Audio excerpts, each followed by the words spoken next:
Hello পঞ্চম শ্রেণীর ছাত্রছাত্রীরা, তোমরা সকলে কেমন আছো? আশা করছি প্রত্যেকেই খুব ভালো আছো। এর আগের দিন আমি তোমাদের বাংলা পাঠ্য বইটি থেকে দেখো সুনির্মল বসুর লেখা যে প্রথম কবিতাটি রয়েছে গল্পবুড়ো, সেই গল্পবুড়ো কবিতাটি সম্পূর্ণ লাইন বাই লাইন তোমাদের দেখো ব্যাখ্যা করে পড়িয়ে দিয়েছি। তোমরা যারা এর আগের ভিডিওটি দেখোনি তারা আমার চ্যানেলের প্লেলিস্টে চলে যাও, গিয়ে দেখো ক্লাস 5 এর বাংলা বলে একটা আলাদা প্লেলিস্ট করা রয়েছে, সেখান থেকে চেক করে নাও। তাহলে এই কবিতাটার সম্পূর্ণ মানে বুঝতে তোমাদের কোনো অসুবিধা হবে না। ঠিক আছে, আজকে আমি তোমাদের জন্য দেখো হাতে কলমে যে প্রশ্ন আছে সেগুলো সমাধান করে দেবো। ঠিক আছে, তো তাহলে তোমরা একদম খাতা পেন নিয়ে বসে পড়ো, আমি যেমন যেমন বলবো তেমন তেমন তোমরা করতে থাকবে। ঠিক আছে, আচ্ছা চলো প্রথমে কি বলছে দেখি। হাতে কলমের প্রথমে 1 নম্বর প্রশ্নে কি বলছে, ঠিক শব্দটি বেছে নিয়ে বাক্যটি আবার লেখো। আচ্ছা, কি বলছে, একেরটা উত্তুরে হাওয়া বলতে বোঝায় হাওয়া যখন উত্তর দিক থেকে বয়ে আসে এমন ভাবে ড্যাশ কালে হাওয়া বয়। কোন সময় হাওয়া বয়? আচ্ছা, উত্তরে হাওয়া বয় শীতকালে, তাহলে শীতের তলায় দাগ দিলাম, টিক চিহ্ন দিলাম। তোমরা এটা খাতায় লিখে নিতে পারো বা বইয়ে দাগিয়ে নিতে পারো। ঠিক আছে, দেখো 2 নম্বরে বলছে থুতথুরে। থুতথুরে শব্দটির অর্থ তোমরা সকলেই জানো, নড়বড়ে, তাই তো? কবিতা পড়তে পড়তে আমরা এই মানেগুলো সব জেনে নিয়েছি, সব শিখে গেছি। আচ্ছা, 3 নম্বরেরটা কি বলছে, রূপকথার গল্পে যেটি থাকে না, কি থাকে না? আচ্ছা দেখো কি কি থাকে বলো তো, দত্তিদানব, পক্ষীরাজ, রাজপুত্র, এগুলো সবই থাকে, খালি উড়োজাহাজ এটা থাকবে না। তাহলে এটাকে দাগ দিয়ে নাও। আচ্ছা, রূপকথার গল্প সংগ্রহ করেছেন এমন একজন লেখকের নাম বেছে নিয়ে লেখো। দেখো এখানের মধ্যে হবে দক্ষিণারঞ্জন মিত্র মজুমদার। মিত্র মজুমদারের নিচে দাগ দিয়ে নাও। দেখো পরের প্রশ্ন কি বলছে, লেখালেখি ছাড়াও সুনির্মল বসু আর কোন ভালো কাজ করতে পারতেন? তাহলে উত্তরটা হবে এরকম যে লেখালেখি ছাড়াও সুনির্মল বসু ভালো ছবি আঁকতে পারতেন। ঠিক আছে, পরেরটা, তার লেখা দুটি বইয়ের নাম লেখো। তাহলে তার লেখা দুটি বইয়ের নাম হইচই একটা, আর একটা কি, ছানা বড়া। ঠিক আছে, আচ্ছা নেক্সট দেখো বলছে 3 নম্বরে এলোমেলো বর্ণগুলিকে সাজিয়ে শব্দ তৈরি করো। দেখো এখানে শব্দগুলো সব এলোমেলো করা রয়েছে, এগুলো আমাদের সাজাতে হবে। প্রথমটা কি হবে? প্রথমটা হবে রূপকথা। ঠিক আছে, তোমরা খাতায় লিখে নাও। প্রথমটা হবে 1 নম্বরটা রূপকথা। দেখো থয়াকার আছে, তারপরে রয় দীর্ঘ আছে, ক প এটা আছে, তাহলে এটাকে আমাকে সাজাতে হবে রয় দীর্ঘ প রূপ কথা, ক থয়াকার কথা, এভাবে। তারপরেরটা নেক্সট এটা কি হবে? এটা হবে এ দেখো রাজপুত্তুর। তারপরেরটা হবে দেখো, হবে পক্ষীরাজ। ঠিক আছে, আমি তলায় দাগ দিচ্ছি, তোমরা খাতায় লিখে নাও। তারপরেরটা হবে কি বলতো, মনপবন। ওকে, দেখো তারপরেরটা কি হবে, এটা হবে আজগুবি। আচ্ছা, আচ্ছা পরেরটা দেখো, অন্তমিল আছে এমন 5 জোড়া শব্দ কবিতা থেকে খুঁজে নিয়ে লেখো। দেখো আমরা কবিতা পড়তে পড়তে পেয়েছি কাঁধের উপর এই ঝোলা, গল্প ভরা মন ভোলা। তাহলে দেখো শেষে মিল আছে ঝোলা ভোলা, তাই তো? আচ্ছা দেখো আরো আছে, দেখো এখানে আছে প্রথমেই বইছে হাওয়া উত্তুরে, গল্প বুড়ো থুত্থুরে, তাহলে উত্তুরে থুত্থুরে। ঠিক আছে, এরকম শেষে মিল আছে, এরকম আমাদের শব্দ খুঁজতে হবে। দেখো এরকম 5 জোড়া শব্দ এখানে আমি তোমাদের জন্য লিখেছি, তোমরা খাতায় নোট ডাউন করে নাও। দেখো একটা তো করে দিয়েছে বাধা আর ধাঁধাটা, বাকি পরেরটা হবে ঝোলা ভোলা, নন্দিনী বন্দিনী, তারপরে মূর্খতা ধূর্ততা, দারখানা কারখানা। ঠিক আছে, দেখো পরের প্রশ্নে কি বলছে, 5 নম্বরটা বাক্য বাড়াও। 5-এর 1-একটা বলছে শীতকালে হাওয়া বইছে, কেমন হাওয়া? কেমন হাওয়া, তাহলে উত্তরটা কি লিখতে হবে, শীতকালে উত্তুরে হাওয়া বইছে। ঠিক আছে, পরেরটা গল্প বুড়ো ডাকছে, কেমন বুড়ো? তাহলে উত্তরটা কি হবে? উত্তরটা হবে থুত্থুরে গল্প বুড়ো ডাকছে, থুত্থুরে। ঠিক আছে, দেখো পরেরটা কি বলছে, গল্প বুড়োর মুখ ব্যথা। তাহলে গল্প বুড়োর মুখ ব্যথা কেন? গল্প বুড়োর চেঁচিয়ে মুখ ব্যথা। ঠিক আছে, আচ্ছা পরেরটা কি বলছে, গল্প বুড়োর ঝোলা আছে। তাহলে কোথায় ঝোলা? তাহলে কি লিখবো, গল্প বুড়োর কাঁধে ঝোলা আছে, কাঁধে। ঠিক আছে, পরের প্রশ্নটা দেখি চলো। বলছে দেখবি যদি আয়, কিভাবে আসবে? তাহলে দেখবি যদি জলদি আয়। আচ্ছা দেখো পরের কি বলছে 6 নম্বরে, ক এর সঙ্গে খ স্তম্ভ মিলিয়ে লেখো। ঠিক আছে, আমাদেরকে মেলাতে হবে ক স্তম্ভ খ স্তম্ভ। দেখো তল্পি মানে আমি কি বলেছিলাম, তল্পি মানে ঝোলা। তাহলে ক এই দেখো ডান দিকে আছে ঝোলা, এখানে তীর চিহ্ন দিয়ে দাও। রূপকথা, রূপকথা মানে কি আমরা পড়লাম, কাল্পনিক গল্প। তাহলে এটার সাথে এটার মিল হবে। ভোরে, ভোরে মানে কি বিহানে, ভোরবেলাকে বলা হয় বিহানে। ঠিক আছে। পরেরটা পবন মানে আমি বললাম বাতাস, ঠিক আছে। আচ্ছা, সত্বর মানে দ্রুত। তাহলে আমাদের মিলটা হয়ে গেল। পরেরটা কি বলছে 7 নম্বরেরটা, ডাক ছেড়ে আর ডাক ছেড়ে শব্দ জোড়ার মধ্যে কি পার্থক্য তা দুটি বাক্য রচনা করে দেখাও। যেমন একটা করে দিয়েছে, বাছুরটি ডাক ছেড়ে মাকে ডাক ছেড়ে। আচ্ছা, ডাক ছেড়ে, প্রথমটা ডাক ছেড়ে মানে কি চিৎকার করে, ঠিক আছে, এটা মানে হচ্ছে চিৎকার করে। আর মাকে ডাকছে, ডাকছে মানে এটা হচ্ছে কাউকে ডাকা, হ্যাঁ, ডাকা, আহ্বান করা, ঠিক আছে। আচ্ছা, এরকমই আমাদের বাক্য বানাতে হবে। দেখো তাহলে প্রথমটা আমি লিখেছি, প্রথমটা ডাক ছেড়ে ওটার মানে হচ্ছে চিৎকার করে, আর পরের ডাক ছেড়ে এটার মানে হচ্ছে কাউকে ডাকা অর্থে, ঠিক আছে। তোমরা খাতায় লিখে নাও আমি যেমন লিখেছি। দেখো এক নম্বর উদাহরণ কি লিখতে পারো তুমি, ছোট্ট শিশুটি ডাক ছেড়ে কাঁদছে, মানে ডাক ছেড়ে এখানে মানে কি চিৎকার করে, জোরে চিৎকার করে কাঁদছে। আচ্ছা, আর তারপরেরটা ডাকা অর্থে, হ্যাঁ, তুমি লিখতে পারো যে রাজু তার ভাইকে ডাক ছেড়ে, ঠিক আছে, মানে ডাকা অর্থে।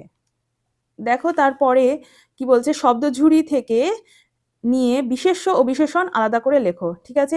এই দেখো এখানে বিশেষ্য কোনগুলো বিশেষণ কোনগুলো আমাদেরকে বুঝতে হবে, দিয়ে সেখানে বিশেষ্যের ঘরে বিশেষ্য এবং বিশেষণের ঘরে বিশেষণ লিখতে হবে। দেখো উত্তুরে, উত্তুরেটা বিশেষ্য না বিশেষণ কিভাবে বুঝবে, দেখো তারপরে দেখো তুমি বলো উত্তুরে হাওয়া বইছে, তাই তো, সে হাওয়াটা কেমন, উত্তর দিক থেকে যে হাওয়া বয়ে আসছে সেটা হচ্ছে উত্তুরে হাওয়া। তাহলে সেই উত্তরেটা বিশেষণ, দেখো বিশেষ্যের আগে বসছে বিশেষণ, হাওয়াটা কেমন, উত্তুরে হাওয়া, তাহলে এই উত্তরেটা আমাকে বিশেষণের ঘরে লিখতে হবে, ঠিক আছে। আচ্ছা, দেখো উত্তরে, ঠিক আছে। তারপরে এখানে কি আছে, থুতথুরে, বুড়োটা কেমন বুড়ো, থুতথুরে বুড়ো। তাহলে যখন মানে নাউনকে বিশেষ্যকে যখন বর্ণনা করছে তখন সেটাকে বলা হচ্ছে বিশেষণ, ঠিক আছে। তার দোষ গুণ অবস্থা বর্ণনা করছে যে শব্দের দ্বারা আমরা বুঝতে পারছি সেটাকে বিশেষণ বলছে, তাহলে সেই শব্দগুলো আমাকে বিশেষণের ঘরে লিখতে হবে। দেখো তারপরে তল্পি, তল্পি মানে কি ঝোলা, এটা এটা হচ্ছে একটা নাউন, মানে এটা একটা বিশেষ্য, তাহলে তল্পি শব্দটা আমাকে বিশেষ্যের ঘরে লিখতে হবে, তল্পি, দেখো বিশেষ্যের ঘরে লিখেছি। তারপরে কি ঝোলা, এটাও তাই বিশেষ্যের ঘরে হবে। জলদি মানে কি তাড়াতাড়ি, হ্যাঁ, এটা হবে বিশেষণ, দেখো জলদি বিশেষণ। আজগুবি, তাহলে আজগুবি, যেমন ধরো আজগুবি গল্প, গল্প কিরকম গল্প, আজগুবি, তাহলে আজগুবিটা হচ্ছে একটা বিশেষণ শব্দ, ঠিক আছে। তারপরে সত্তর মানে তাড়াতাড়ি, তাহলে সত্তরটাও বিশেষণ, ঠিক আছে। তারপরে শীত, এটা একটা বিশেষ্য শব্দ, বিশেষ্য। রাজপুত্তুর বিশেষ্য, আর কারখানা এটা একটা বিশেষ্য, ঠিক আছে। দেখো পরে কি বলছে 9 নম্বরে, পক্ষীরাজের মতো, মানে পক্ষীরাজে কি আছে, এই দেখো ক যুক্ত পেট কাটা মূর্ধন্য ষ সমান কয় মূর্ধন্য ষ, হ্যাঁ, এইরকম 5খানা শব্দ আমাদেরকে নিজেদের তৈরি করতে হবে, ঠিক আছে। তাহলে এটা তোমরা সবসময়তে মনে রেখে দেবে যে এই যে কয় মূর্ধন্য ষ, ক যুক্ত মূর্ধন্য ষ যুক্ত হয়ে হচ্ছে এই যে এইরকম চিহ্নটা, ঠিক আছে। তাহলে এই বর্ণটা তৈরি হচ্ছে ক যুক্ত পেট কাটা মূর্ধন্য ষ, এই দুটো মিশিয়ে এই দুটো বর্ণ যুক্ত হয়ে হচ্ছে কয় মূর্ধন্য ষ। তাহলে এরকম আরো শব্দ নিজেরা বানাও, পক্ষীরাজ হবে, যক্ষীরাজ হবে, ক্ষুধা হবে, ক্ষমা হতে পারে, ক্ষুদিরাম হবে, ক্ষণকাল, লক্ষ্য, হ্যাঁ, শিক্ষিত, ঠিক আছে। তোমাদের 5টা বলেছে, আমি আরো 2-3টে বেশি করে লিখেছি, তোমরা পড়ে নেবে। তারপরে এটা দেখো কি বলছে, ক্রিয়ার নিচে দাগ দাও, ঠিক আছে। ক্রিয়া মানে কি ইংরেজিতে বলা হয় ভার্ব, ঠিক আছে, কোনো কাজ করা বোঝায় যেটা দিয়ে, যে শব্দের মাধ্যমে।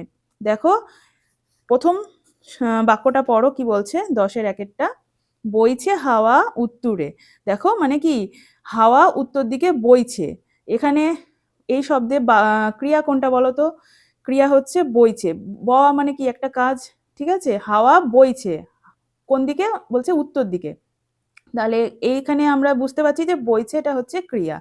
তাহলে দেখো বইছের তলায় দাগ দিয়ে নাও, ঠিক আছে।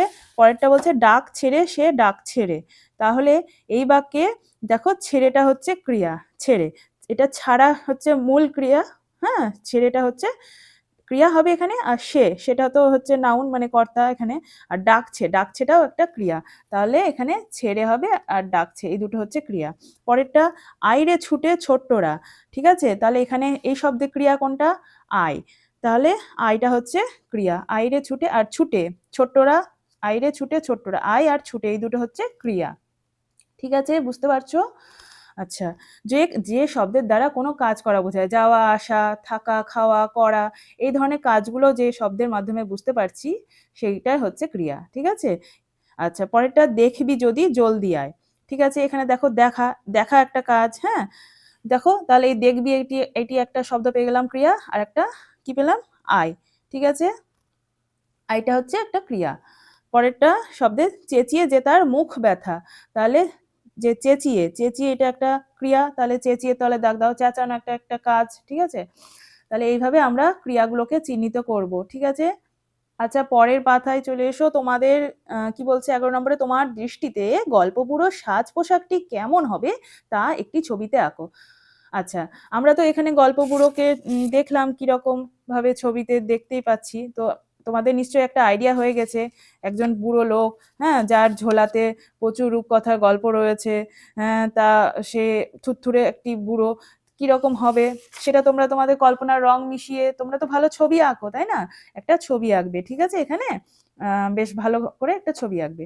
দেখো এটা তোমাদের নিজস্ব বাড়ির কাজ থাকলো। দেখো 12 নম্বরটা কি আছে প্রশ্নে, নিচের প্রশ্নগুলি উত্তর নিজের ভাষায় লিখো। তাহলে চলো প্রথমটা দেখি, গল্পবুড়ো কখন গল্প শোনাতে আসে। দেখো প্রথম প্রশ্নের উত্তর হবে, কবি সুনির্মল বসু রচিত গল্পবুড়ো কবিতায় গল্পবুড়ো উত্তুরে হাওয়া বইতে থাকা শীতের ভোরবেলা গল্প শোনাতে আসে। ঠিক আছে, তোমরা খাতায় কিন্তু লিখে নাও প্রশ্নের উত্তরগুলো। দ্বিতীয় প্রশ্ন কি বলছে দেখো, গল্পবুড়োর ঝোলায় কি কি ধরনের গল্প রয়েছে। তাহলে কি উত্তর হবে? আচ্ছা, উত্তর হবে যে কবি সুনির্মল বসু রচিত গল্পবুড়ো কবিতায় গল্পবুড়োর ঝোলায় দত্তি, দানব, যক্ষীরাজ, রাজপুত্তুর, পক্ষীরাজ প্রভৃতির গল্প আছে। এছাড়াও আছে ময়নামতি, করির পাহাড়, তেপান্তরের মাঠ, কেশবতী নন্দিনীর গল্প। ঠিক আছে, দেখো পরেরটা কি বলছে, গল্পবুড়ো শীতকালের ভোরে ছোটদের কিভাবে ঘুম থেকে ওঠাতে চায়। তাহলে এটার উত্তর হবে, কবি সুনির্মল বসু রচিত গল্পবুড়ো বুড়ো কবিতায় কবি সুনির্মল বসু রচিত গল্পবুড়ো কবিতায় গল্পবুড়ো শীতকালে ভোরে রূপকথা চায় রূপকথা বলে হাঁকতে থাকে। ছোটদের উদ্দেশ্যে সে বলে, ঘুম ছেড়ে যদি ছোট্ট শিশুরা ওঠে তবে গল্পবুড়ো তাদের ঝোলায় থাকা দত্তি, দানব, যক্ষীরাজ, রাজপুত্র, পক্ষীরাজ প্রভৃতি রূপকথার গল্প শোনাবে। দেখো পরেরটা 4 নম্বরটা, রূপকথা কোন কোন বিষয় কবিতাটিতে রয়েছে। দেখো উত্তরটা কি হবে, কবি সুনির্মল বসু রচিত গল্পবুড়ো কবিতায় দত্তি, দানব, যক্ষীরাজ, রাজপুত্তুর, পক্ষীরাজ, হ্যাঁ, আরো সব আছে যেগুলো তোমরা নাম লিখে দিতে পারো, অন্তত তোমাদের এই নামগুলো মনে করে লিখতেই হবে। দত্তি, দানব, যক্ষীরাজ, রাজপুত্তুর, পক্ষীরাজ প্রভৃতি রূপকথার বিষয় রয়েছে আছে। পরেরটা কি বলছে, গল্পবুড়ো কাদের তার গল্প শোনাবে না। তাহলে কি হবে এটা একটু বলো। এই দেখো, শীতের সকালে ঝোলা ভর্তি মজাদার রূপকথার গল্প নিয়ে গল্পবুড়ো ছোটদেরকে ডাক দেয় গল্প শুনতে আসার জন্য। কিন্তু সেই ডাক শুনে যেসব ছেলেমেয়েরা ঘুম ছেড়ে গল্প শুনতে আসবে না, গল্পবুড়ো তাদের মূর্খতা ভাঙতে আর কোনোদিন গল্প শোনাবে না। তাহলে আমাদের প্রশ্ন উত্তরগুলো হয়ে গেল। তারপরেরটা কি বলছে দেখো, তোমার পড়া অথবা শোনা একটি রূপকথার গল্প নিজের ভাষায় লেখো। আচ্ছা, তোমরা তো অনেক গল্প শোনো বা পড়েওছো, তাই তো, রাজা রানীর গল্প, দৈত্যী দানবের গল্প। তো নিজের থেকে তোমরা কোনো নিজস্ব একটা গল্প বানাবে, দিয়ে সেটা লিখবে। ঠিক আছে, তাতে বিভিন্ন রকম কল্পনা রং মিশিয়ে তোমরা একটা সুন্দর করে নিজস্ব ভাবনা চিন্তা মিশিয়ে গল্পটা নিজে লেখার চেষ্টা করবে। ঠিক আছে, আচ্ছা তাহলে আজকে আমাদের এই দেখো গল্পবুড়োর যে প্রথম থেকে একদম হাতে কলমে প্রশ্ন উত্তর সমস্তটা আমাদের কমপ্লিট হয়ে গেল। ঠিক আছে, এর পরের দিন আমরা বুনো হাঁস, লীলা মজুমদারের লেখা বুনো হাঁস এই গল্পটি পড়বো। তো আজকে এই ভিডিওটি তোমাদের আশা করছি ভালো লাগবে। যদি ভালো লাগে তাহলে প্লিজ ভিডিওটিকে একটি লাইক করো, আর আমার চ্যানেলে তুমি নতুন হয়ে থাকলে চ্যানেলটিকে প্লিজ সাবস্ক্রাইব করে দিও, আর ভালো করে পড়াশোনা করো, আর এই প্রশ্ন উত্তরগুলো কিন্তু ভালো করে মুখস্থ করে